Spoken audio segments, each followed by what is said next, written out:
In a peaceful village surrounded by lush hills and winding streams, there lived a young man named Aman. He was bright, capable, and strong, but hopelessly idle. While others toiled in the fields or ran small businesses, Aman spent his days lying beneath the old neem tree, watching clouds float by and dreaming of a better life, one that would somehow arrive without effort. His father, Keshav, a hard-working farmer, often tried to talk sense into him. "Son," he would say, wiping sweat from his forehead, "even a kite needs wind and a string puller to rise.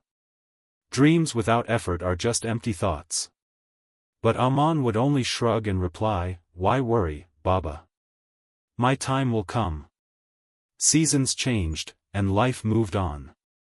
Aman's childhood friends took up trades, some went to nearby towns for jobs, and others learned new skills.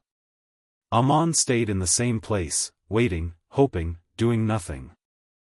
Then, one fateful summer, a drought struck the village. The river ran dry, crops failed, and the people worked tirelessly to dig wells and save what they could. Everyone played a role, except Aman, who still sat under the neem tree, watching, waiting. One evening, the respected village elder, Master Dinanath, sat beside Aman. "Aman," he said with a warm voice, "let me tell you a short tale." Aman straightened up. He loved stories. "There was a young man," Dinanath began, "who spent years waiting for the perfect moment, for success to come knocking.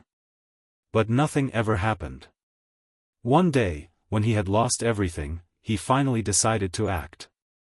He discovered strengths he never knew he had. He helped his village, built a new life, and earned respect. He realized that life had been waiting on him all along." Aman sat in silence. Dinanath patted his shoulder. "The river may dry, son, but you must dig to find the water. Life rewards those who move, not those who wait." That night, Aman lay awake for hours.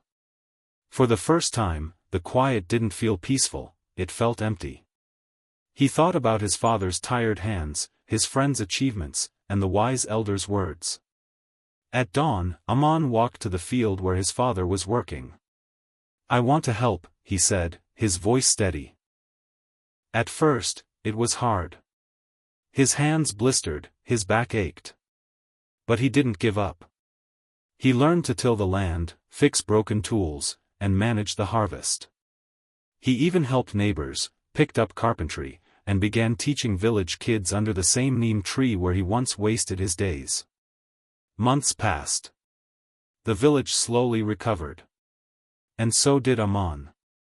One evening, a curious boy came running to him and asked, "Uncle Aman, why don't you rest like you used to?" Aman smiled, looking at the neem tree. "Because once, I believed life would come to me if I just waited," he said. "But now I know, life begins the moment you start moving. And I've promised myself, I will never sit idle again. Waiting brings nothing.